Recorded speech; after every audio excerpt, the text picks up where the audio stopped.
y la tercera es la etapa de invasión. En esta etapa de invasión se va a invadir al endometrio, un tercio del miometrio y también a las arterias espirales, que vamos a ver posteriormente que esta invasión del trofoblasto a las arterias espirales, al miometrio, todo lo que dijimos es muy importante, y en las arterias espirales va a llevar a ciertos cambios que los podemos relacionar con ciertas patologías que se pueden presentar durante el embarazo.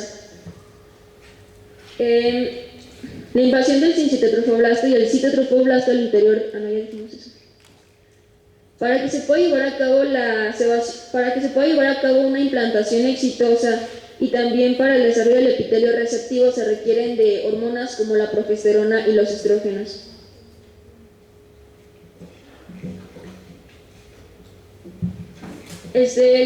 Cuando el blastocisto interactúa con el endometrio, el blastocisto tiene ya 100 hasta 150 células. También para que se pueda llevar la implantación se requieren ciertas moléculas de adherencia y entre ellas también se requieren las integrinas. Se ha visto que las integrinas, la alfa V beta 3 y la alfa 4 beta 1, se consideran marcadores de receptividad endometrial. Gracias. Para que se forme la placenta, todo va a iniciar con el trofectodermo. El trofectodermo ya dijimos que va a estar formado por las células trofoblásticas que van a estar rodeando todo el blastocisto.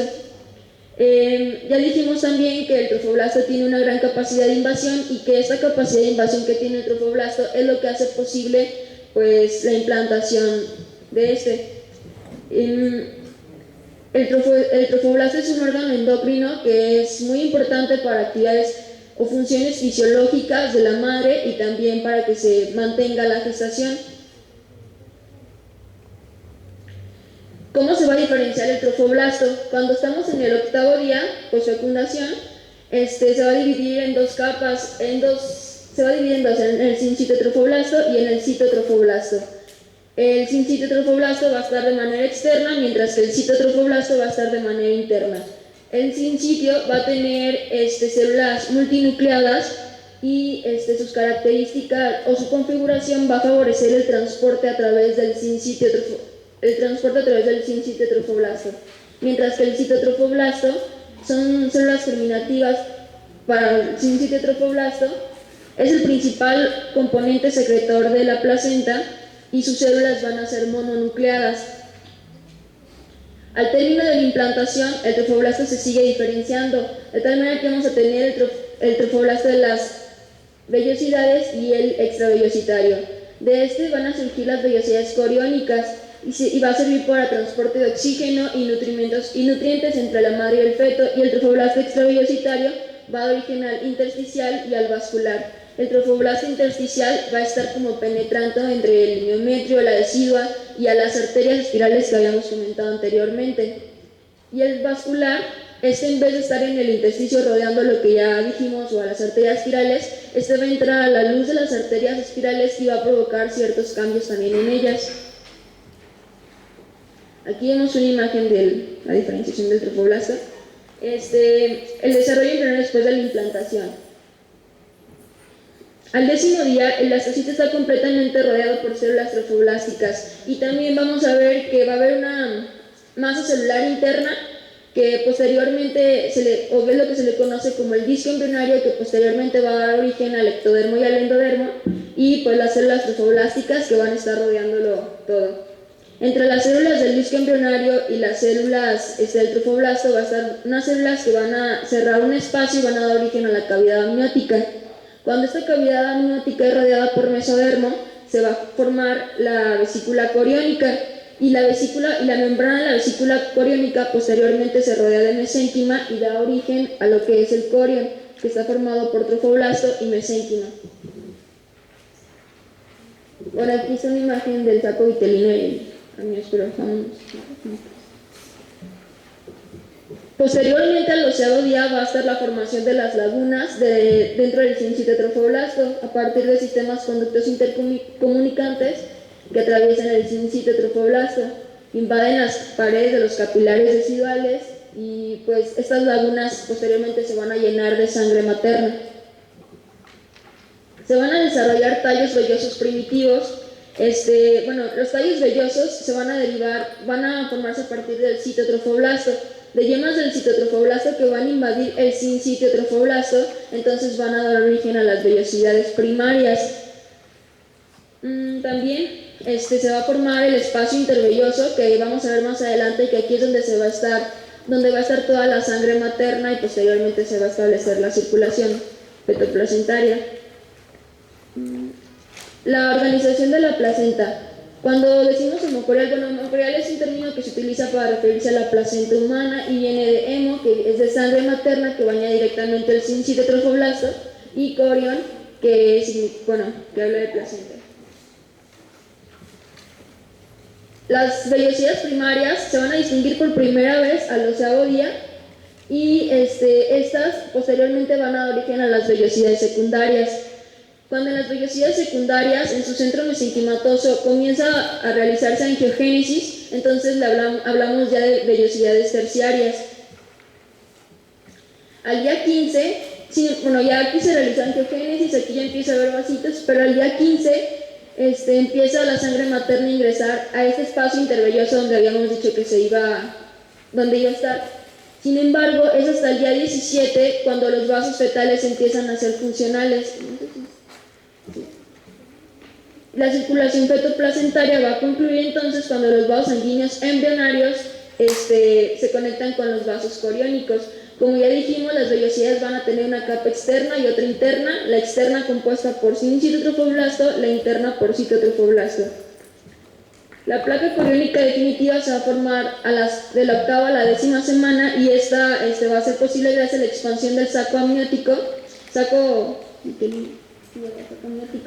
que también va a estar rodeando al pedículo y al alantoides, que sabemos que posteriormente es lo que da origen al cordón umbilical. Aquí vemos una imagen de las vellosidades. Estas son las vellosidades secundarias, las primarias, y ya cuando empieza a haber angiogénesis comenzamos a llamarles vellosidades terciarias. La placenta hemocorial. Decimos que una placenta es hemocorial cuando al fin tiene contacto el trofoblasto con la sangre materna. En este momento, entonces sí se le llama que hemocorial. Esta placenta hemocorial puede ser placenta hemomonocorial o hemodicorial. ¿De qué depende esto? La hemodicorial es la que se presenta generalmente en el primer trimestre de embarazo y está compuesta por sincitotrofoblasto y citotrofoblasto. Posteriormente, las células citotrofoblásticas empiezan a ser más dispersas, entonces la capa ya no es continua y se hace una hemomonocorial.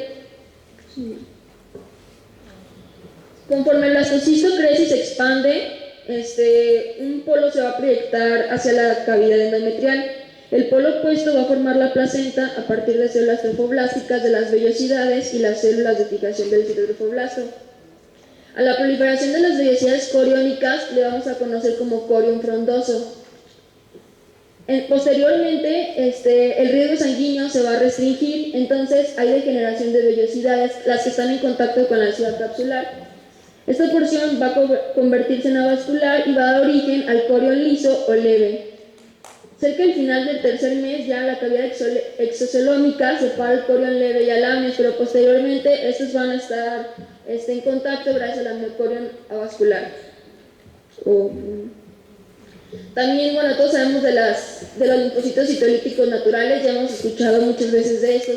Aquí también hay unos linfocitos citolíticos naturales residuales.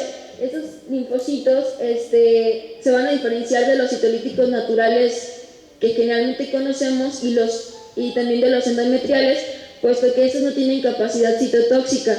Por esta razón, no reconocen como extrañas a las células del embrión o posteriormente del feto, y no las atacan. Las NK residuales van a expresar ciertas interleucinas, como entre estas las interleucinas 8, y factores proangiogénicos como son el factor de crecimiento endotelial y el factor de crecimiento de la placenta. Habíamos dicho que el trofoblasto es altamente invasor y pues gracias a esto se puede posteriormente formar la placenta hemocorial. El desarrollo de la placenta hemocorial requiere la invasión de endometrio y arterias espirales. También para que se pueda llevar a cabo la invasión del miometrio se requiere de metaloproteinasas, entre ellas la metaloproteinasa 9 de la matriz. También se requiere a factores endometriales trofoblásticos, la subunidad de la integrina y la fibronectina fetal, que su presencia en el líquido cervicuterino o en el vaginal es una indicación pronóstica de trabajo de parto prematuro. Ahora sí vamos a hablar de la invasión de las arterias espirales. En la primera mitad del embarazo, la vasculatura materna empieza a sufrir ciertas modificaciones debidas al trofoblasto y a esta invasión sobre ellas. Ya dijimos que era parte importante de patologías, como por ejemplo la preeclampsia, que se presenta en el embarazo obviamente, y la restricción del crecimiento fetal. Estas modificaciones van a ser por el trofoblasto, que invade en la porción intersticial, como habíamos mencionado, y en su porción luminal, gracias al trofoblasto extravelloso. Gracias a esta invasión, posteriormente se van a desarrollar también las arterias uteroplacentarias, que van a ser en 2 etapas. En la primera etapa hay una invasión y modificación de estas arterias entre el miometrio, y en la segunda invade los segmentos intramiometrales y las arterias espirales.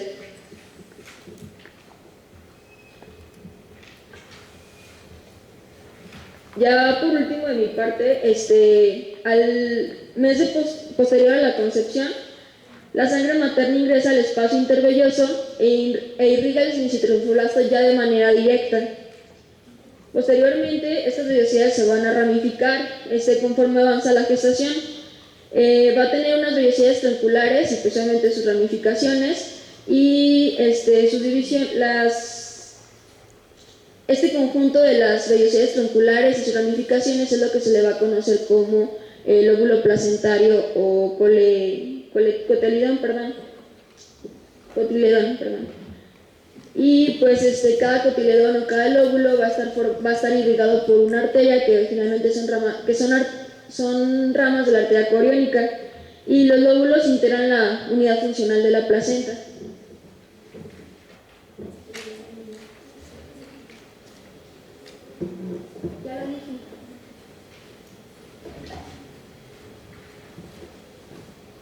Yo les voy a hablar acerca un poco de la placenta. Durante el primer trimestre, el crecimiento placentario va a ser más rápido que el fetal. Posteriormente, a las 17 semanas, van a ser de un peso equivalente, y después, al final del embarazo, la placenta va a ser solo una sexta parte que el peso fetal.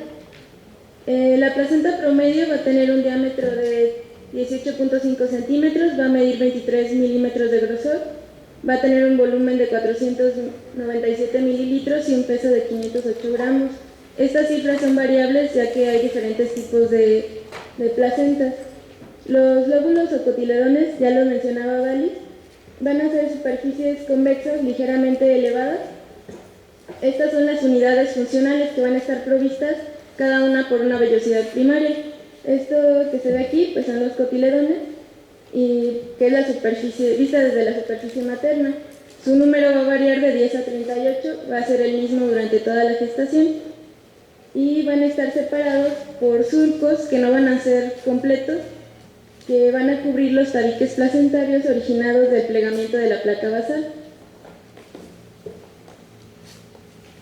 Para la maduración placentaria va a haber varios cambios histopatológicos. Esto va a posibilitar el transporte y el intercambio más eficaces para las necesidades del feto. Algunos de los cambios que va a haber va a ser el adelgazamiento del sincitiotrofoblasto, y van a quedar los vasos fetales más visibles.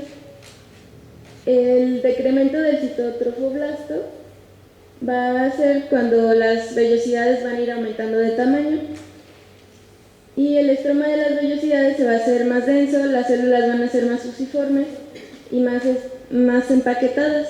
Aquí se van a encontrar las células de Hochbauer, que van a ser macrófagos fetales que van a tener un fenotipo inmunitario, van a producir citocinas y van a también tener una regulación parácrina con el trofoblasto. A la semana 16 la continuidad del citotrofoblasto se va a perder, y al término solo va a quedar una cobertura de vellosidades muy delgada y los capilares fetales van a protruir en el trofoblasto. Para hablar de circulación sanguínea de la placenta madura, tanto materna como fetal, pues es importante conocer bien cómo está distribuido la anatomía. Si hiciéramos un corte a través de la placenta, veríamos que primero está el apnios, debajo del apnios van a pasar los vasos coriónicos, debajo va, bueno, hacia arriba, o sea, del feto hacia afuera, después va a estar las vellosidades coriónicas, el espacio intervelloso, después va a estar la placa decidual basal y después va a estar el miometrio. La superficie materna, otra vez, como les comentaba, van a ser lóbulos irregulares, que van a ser los cotiledones, y con surcos que van a cubrir los tabiques.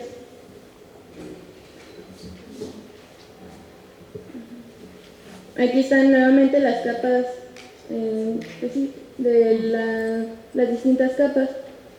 Por ejemplo, en esta va a estar aquí los vasos coriónicos, estas van a ser las vellosidades placentarias, la decidua basal y el miometrio. Esto es importante porque ahorita pues les voy a explicar cómo se van a ir ramificando los distintos vasos para generar la circulación. Bueno, esta es una imagen pues más general de cómo va a ser la circulación. Bueno, el feto, pues aquí tiene el cordón umbilical. Del cordón umbilical van a salir 3 vasos, van a ser 2 arterias y una vena. De las arterias umbilicales va a salir la sangre desoxigenada del feto, que va a pasar por la placa coriónica a través de las arterias coriónicas a las vellosidades. Las vellosidades pues van a dividirse en finas redes hasta alcanzar los extremos.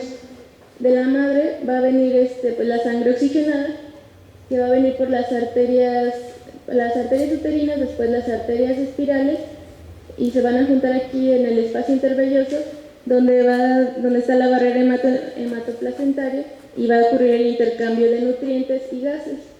Después la sangre oxigenada va a regresar al feto por la vena umbilical. Entonces aquí es lo mismo, la sangre desoxigenada va a salir del feto por las 2 arterias umbilicales hacia la placenta. Después las arterias se van a dividir en las arterias coriónicas, en la placa coriónica. La placa coriónica es esta. Estas se llaman arterias tronculares y va a seguir la división de las arterias coriónicas. Entonces aquí se van a formar sistemas arteriocapilares entre la sangre fetal y materna, donde va a ocurrir el intercambio. Ahora, la circulación placentaria materna, también ya se las mencioné generalmente, va a venir de las arterias uterinas, que van a pasar por las arterias espirales, van a entrar por los espacios intervellosos y no se van a unir como tal la sangre fetal y materna, pero por medio de la barrera va a ocurrir el intercambio. Bueno, también aquí es importante mencionar que las arterias uterinas entran perpendicularmente a la pared uterina, y las arterias espirales entran perpendicularmente a la pared uterina y las venas de forma paralela. Esto es para que cuando haya una contracción la sangre no entre ni salga, sino que haya mayor cantidad de ella. Y bueno, aquí está un poco más entendible la anatomía.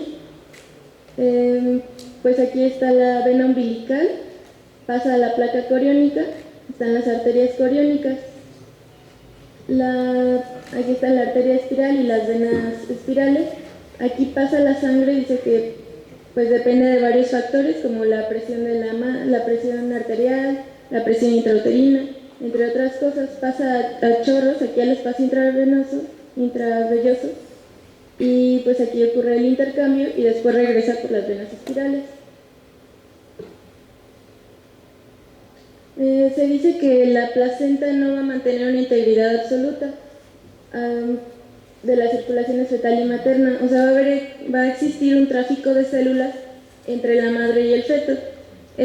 Un ejemplo de esto puede ser la eritroblastosis fetal. que, bueno, en donde se da una inmunización. Las células fetales se van a poder injertar en la madre durante el embarazo. Se pueden encontrar linfocitos fetales o células primordiales mesenquimatosas CD34 que van a residir en la sangre o en la médula ósea de la madre. Esto se conoce como microquimerismo. Esto se puede encontrar hasta 10 años después.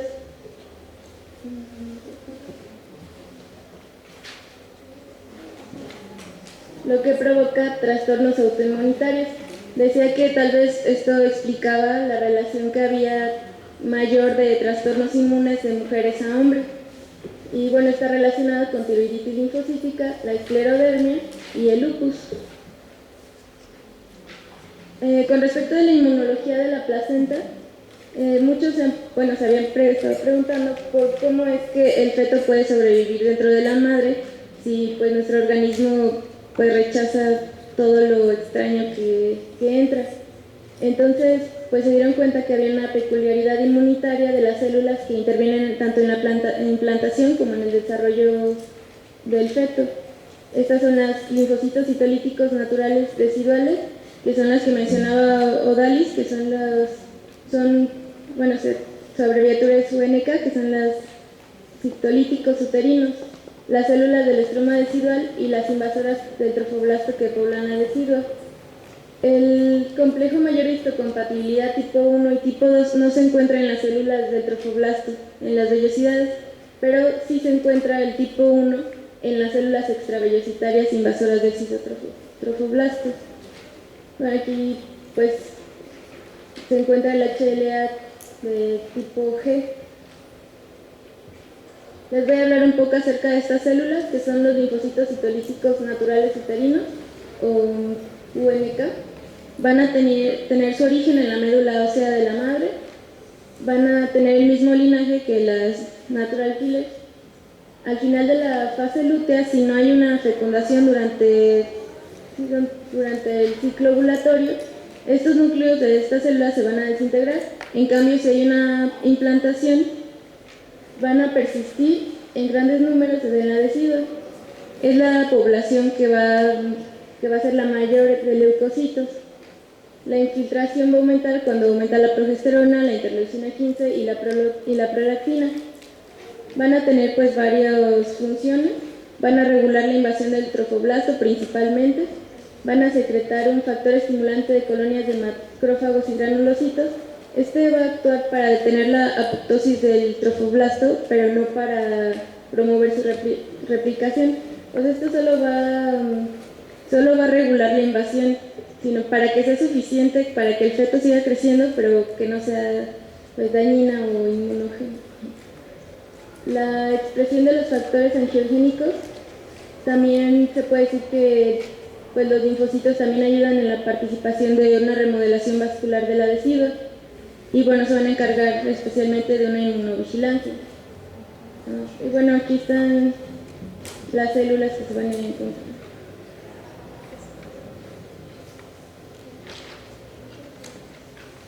El HLA-G es la que se va a expresar en las células del citotrofoblasto extravellositarias.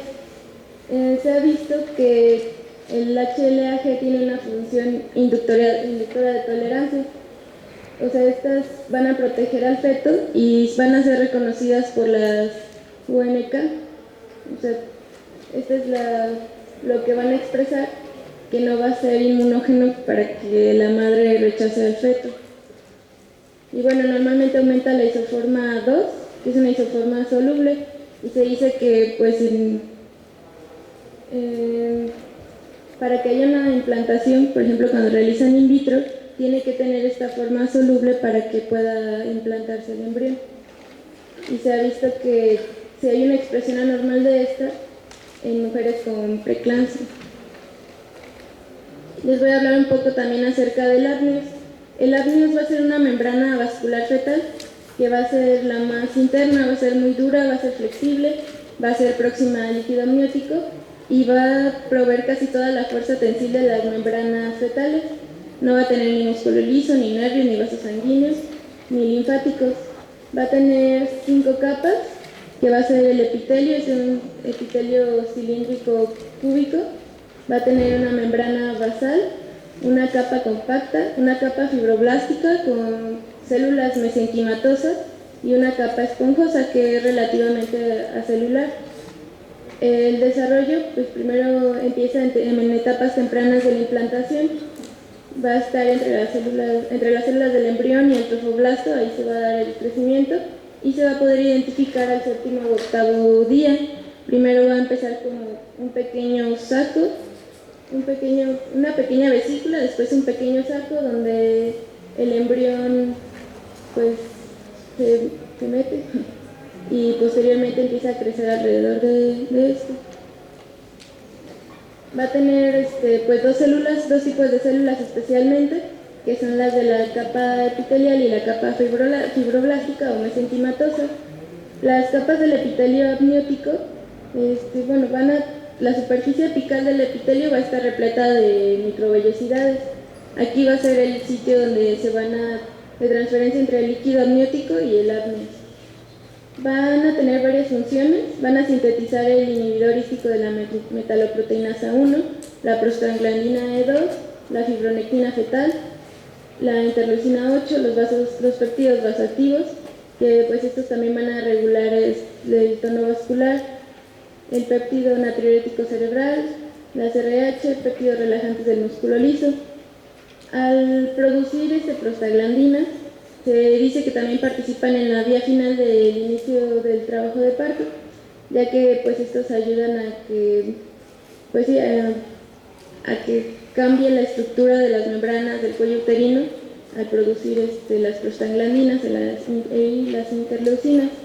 Las células mesenquimatosas se van a encargar principalmente de la síntesis de colágeno intersticiales. Esto van a formar la capa compacta del apneo. Esto es importante ya que las colágenas son las que le van a dar la mayor fuerza tensil al apneo. También van a producir interleucina 6, 8, la proteína 1 quimiotáctica de los monocitos, y también van a producir mediadores inflamatorios que también son importantes para el inicio del trabajo de parto. Se puede decir o se dice que tal vez sea la fuente más importante de prostaglandina E2. La anatomía del apneus. El apneus va a tener varias partes. El apneus reflejado es el que se va a fundir con el corión leve. Después el apneus placentario es el que se va a unir a la superficie de toda la placenta y es la que va a estar en contacto con todos los vasos coriónicos. Y el apneus umbilical pues es el que se va a unir al cordón, va a cubrir al cordón umbilical. Va a tener varias funciones metabólicas, como ya les mencionaba, las que tienen las células tanto epiteliales como mesenquimatosas.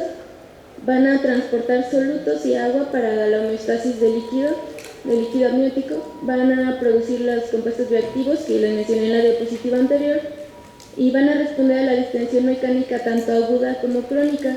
Esto va a desencadenar respuestas tanto paracrinas como autocrinas, y van a producir ya sea prostaglandinas o depende de cuál sea pues, la distensión, ya sea aguda o crónica.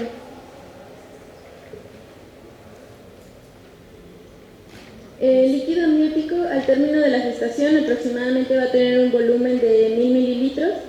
Se va a formar por varias cosas, por la actividad secretora del epitelio amniótico, por el trasudado de la sangre materna, por el trasudado de la circulación fetal, por la diuresis fetal y por el trasudado de órganos fetales, y se va a eliminar ya sea por el epitelio amniótico, por la deglución y por la absorción gastrointestinal del feto.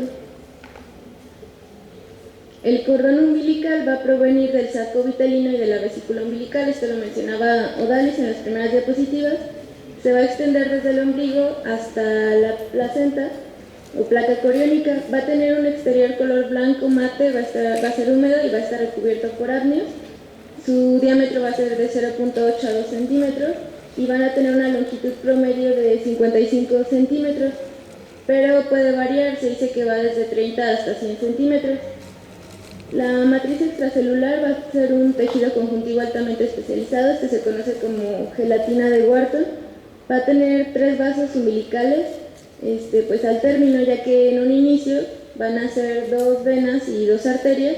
Normalmente la vena que queda es la izquierda y la creo que sí, la izquierda y la derecha es la que, pues, nada más que a la izquierda.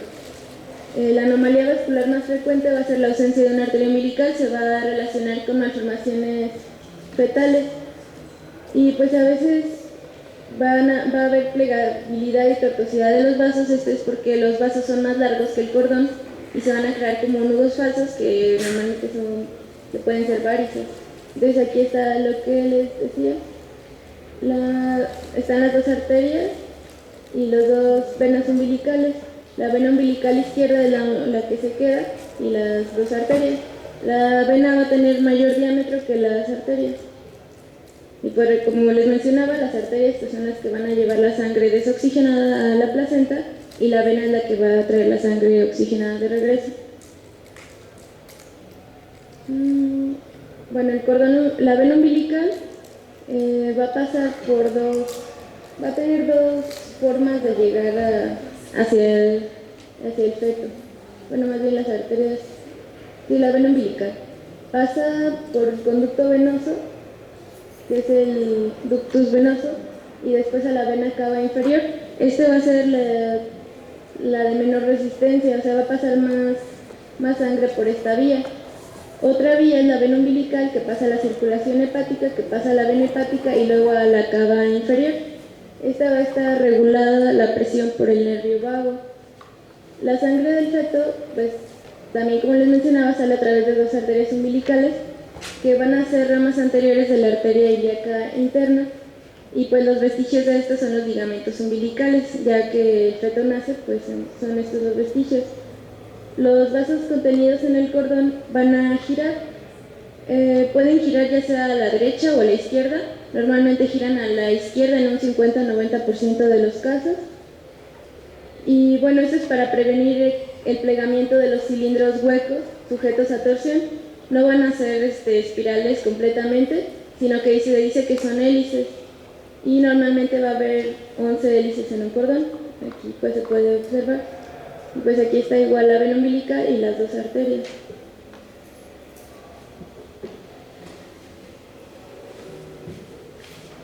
Hola compañeros, como ya vieron el tema es bastante largo. Ahorita vamos a continuar con la última parte, que vienen siendo lo que son las hormonas placentarias. Para irnos un poco rápido, vamos a empezar con la gonadotropinas periódica humana. Seguramente es la que se nos viene primero a la mente cuando hablamos de hormonas placentarias. Es una proteína de 36.000 a 40.000 Daltons de peso molecular, con dos subunidades, una alfa y una beta. Tiene semejanzas a la LH, FSH y TSH. Esto tiene relevancia porque entonces puede estimular sus receptores. Normalmente no se secreta en ningún otro lado y entonces su detección indica un embarazo. Su vida media es de 36 horas, esto debido al alto porcentaje de carbohidratos que contiene, que le da una vida mucho más larga en comparación de la LH. Alcanza su nivel máximo en la semana 8 a 10, para después, a partir de la semana 12, empezar a descender y tener una DIR en la semana 16.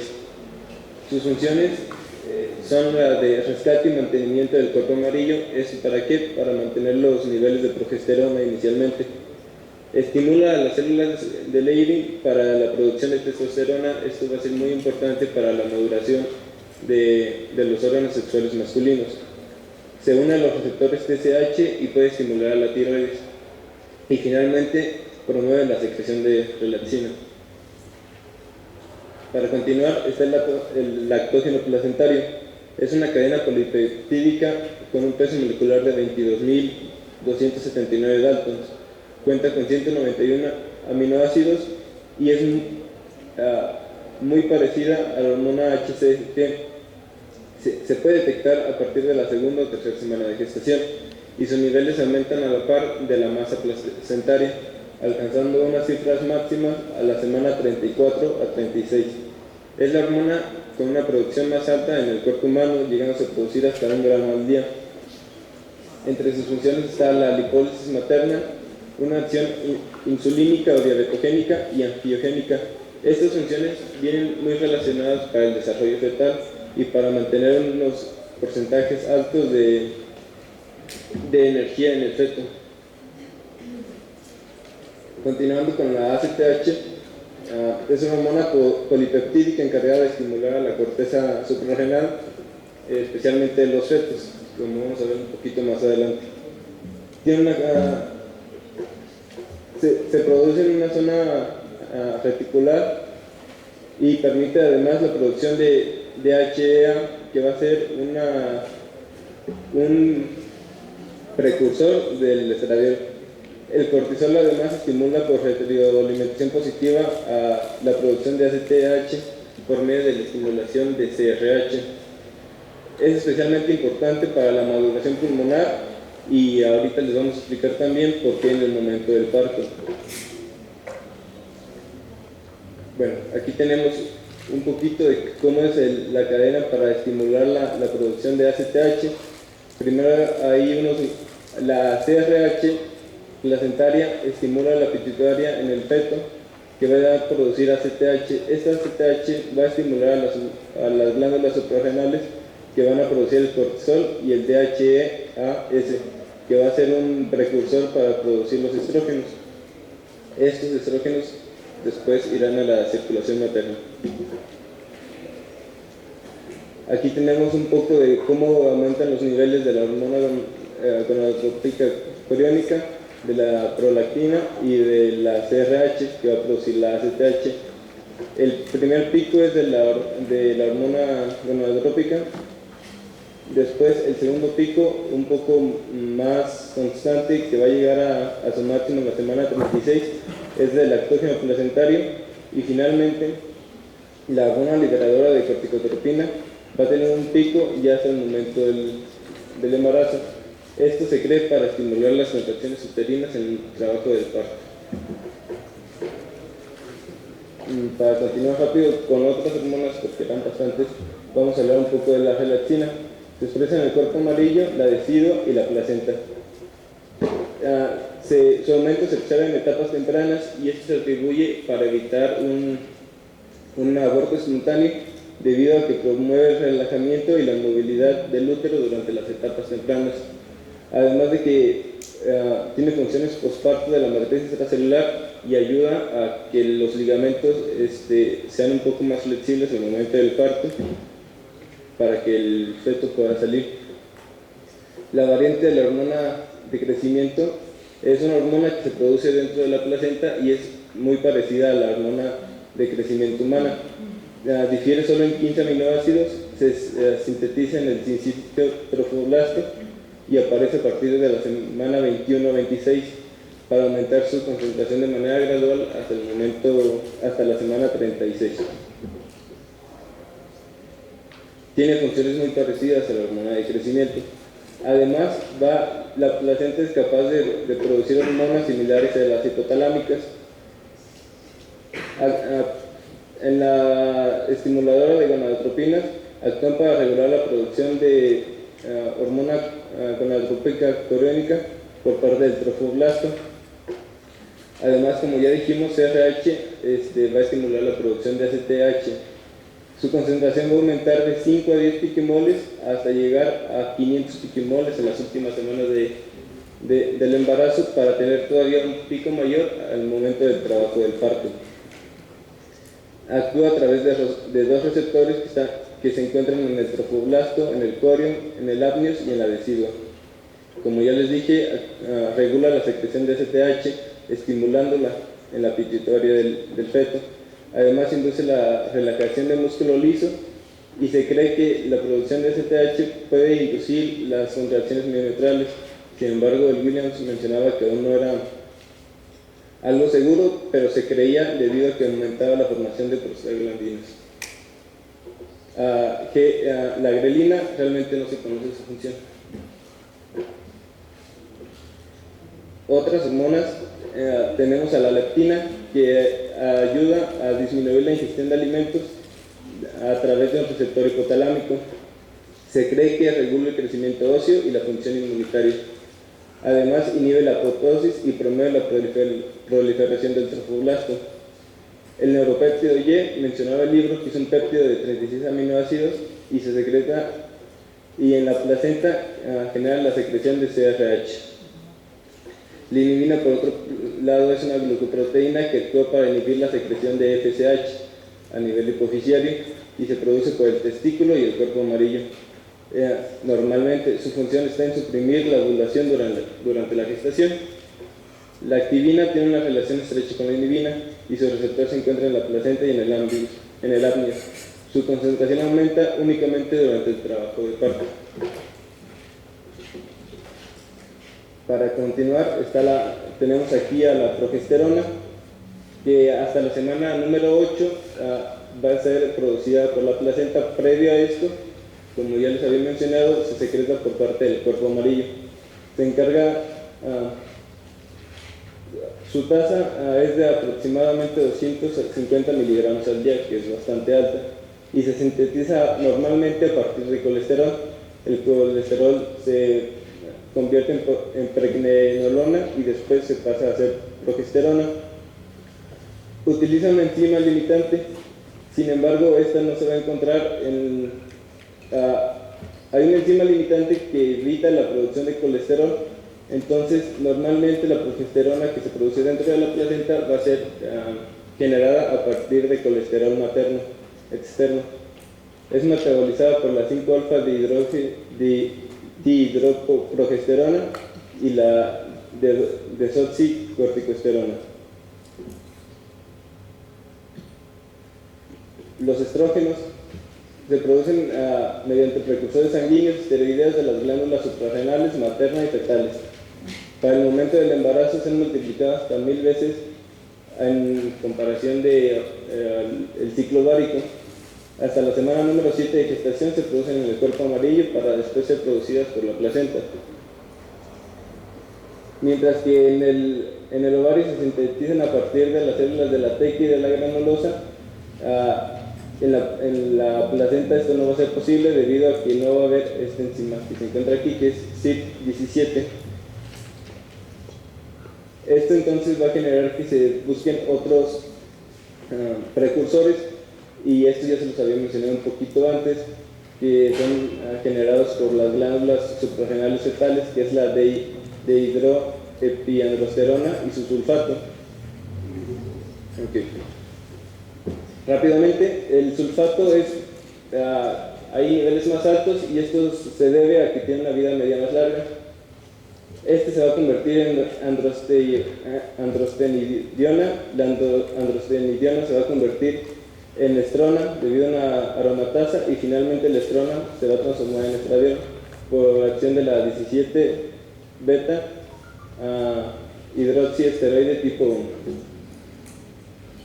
Y aquí tenemos un poquito de la formación de estrógeno a partir del colesterol, y cómo es un paso importante la conversión de DHAS para luego pasarse a convertirse en estrógeno. Bien, muy bien. Producción de guanidotropina. ¿Dónde se produce, cómo actúa y cuánto tiempo dura? Jordi Alexis.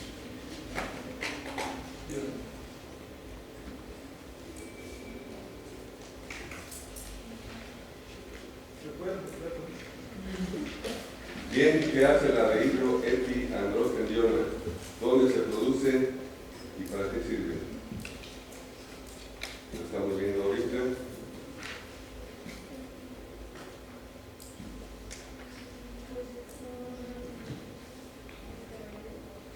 Es un esteroide de un ciclohexano, perhidrogenatreno, muy bien. ¿Se produce en qué parte?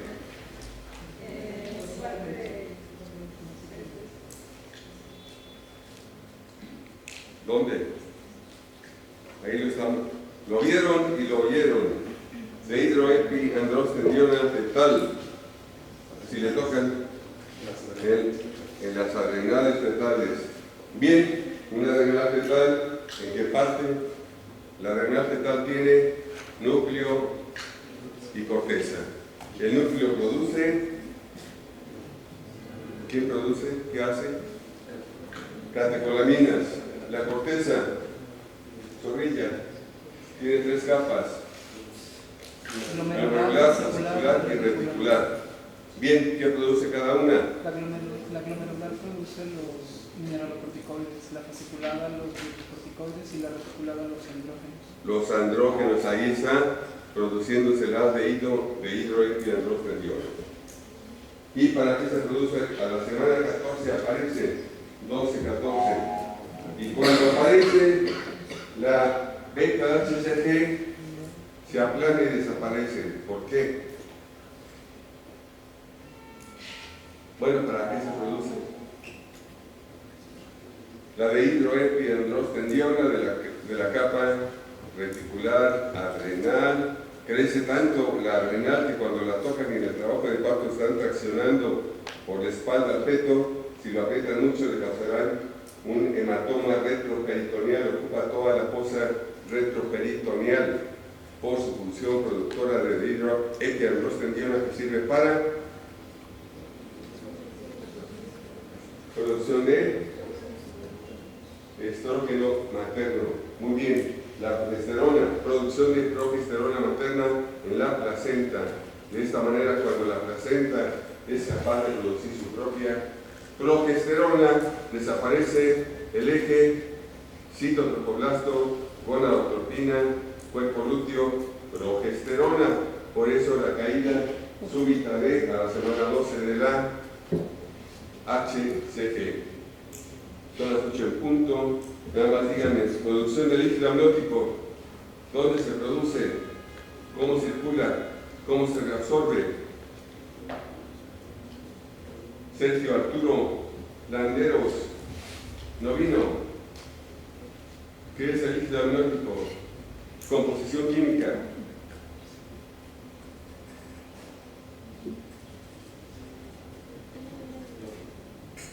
Líquido amniótico, ¿qué es?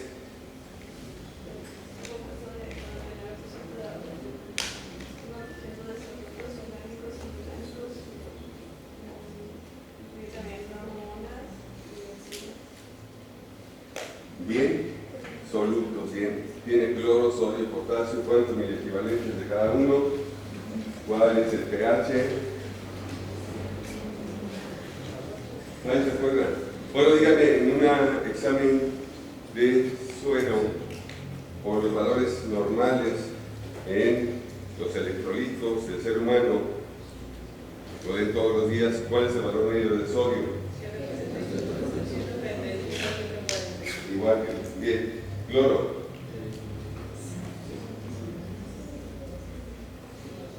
Potasio, 4 a 6, 1000 equivalentes. Cloro, sodio, potasio, electrolitos iguales que el suero materno, igual al líquido amniótico. pH del suero, igual que el líquido amniótico, es un trasudado del suero, será electrolíticamente semejante a el suero materno. ¿Y qué más le agrega el feto? Se orina, entonces sabrá que tiene la orina: urea, creatinina, ácido úrico. ¿Y qué más le avienta el feto? Se orina y luego lo deglute, se lo toma, y otra vez se orina y está la circulación del líquido amniótico. Cada 3 horas se recambia el líquido amniótico, hay un recambio continuo. ¿Y qué más le pone el feto?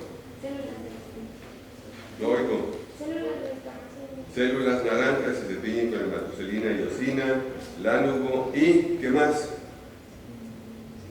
Respira, movimientos respiratorios y respiración paradójica. Entonces, ¿qué le sale del pulmón del feto que avienta el líquido amniótico y sirve para conocer los índices LE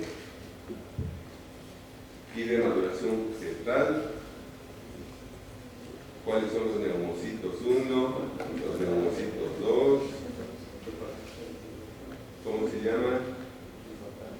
Surfactantes, ¿qué bien que dijo surfactante? ¿Qué es un surfactante? Como un jabón, un surfactante, libera tensión, surfactante. Y, muy bien, produce surfactantes. ¿Y cuáles son los surfactantes? Para que no se colapse el alveolo.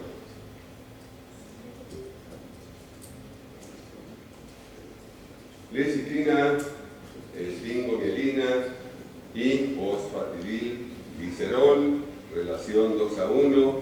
Si se hace la función y dice LE 2:1, maduración fetal, aparición de fosfatidilglicerol, maduración fetal. Pruebas para detección de hemorragia pulmonar fetal, donde se producen los fosfolípidos, lecitina, esfingomielina. ¿En el 1 o en el 2? ¿Y el 1 para qué sirve?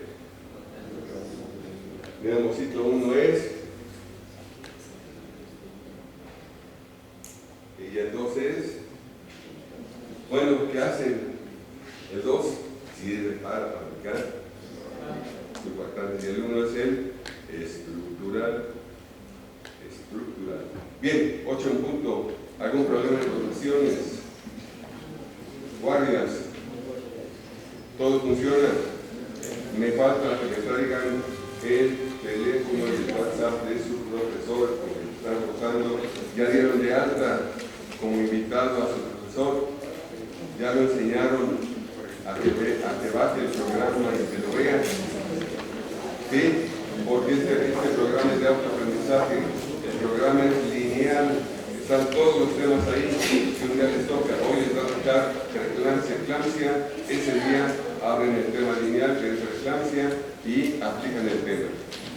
No se puede hacer que hoy veamos placenta, poligramios y oligohidramios, todos el mismo día, la clase de una paciente con oligohidramios o poligramios. Será lineal, lo que encuentren lo sacan en su Android, pero tienen que enseñar a su profesor a manejar el aparato. Ustedes saben más que para tecnología. Bien.